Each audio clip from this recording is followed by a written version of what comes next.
In this exercise in the chapter, we're going to convert a few formulas into C# code.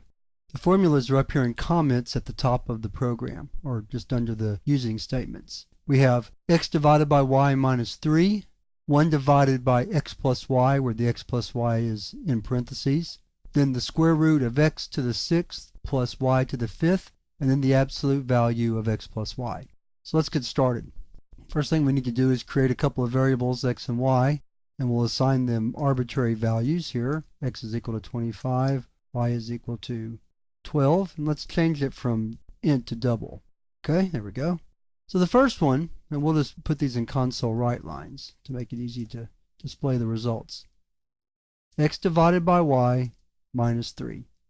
And that's all we have to do there. There's no parenthesization to have to perform, and we assume that the division is performed first, followed by the subtraction. In the second one, we do want to perform the addition first in the denominator of this statement. So we're going to write x plus y in parentheses. So these two are fairly simple. The next one is not that much harder, but we do have to know to use the math class to perform both of these. So in fact, let's create another variable z and assign that the value of this expression. So first we want to get the square root, so we call the math class followed by the square root function.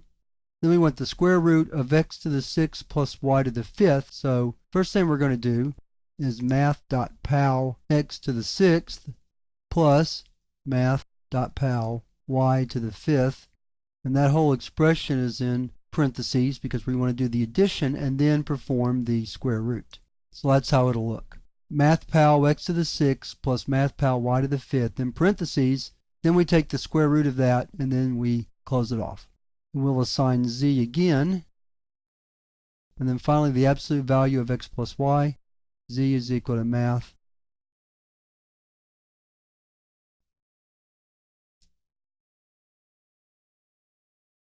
and so we just get some arbitrary numbers there. You can see the results. I'll put them in the middle of the screen. Just for fun, let's change x to negative 25. Run it again. Okay, so it was negative 13, now it'll be positive 13 for the absolute value. And then our numbers changed accordingly because we negated one of the numbers. Alright, so that is how to convert formulas, or 4 examples of how to convert formulas into C# code. Once you get the hang of order of precedence, then it really is just a mechanical process to take a formula you have written down and convert it into C# code. You should be able to do that with relative ease with just a little bit of practice.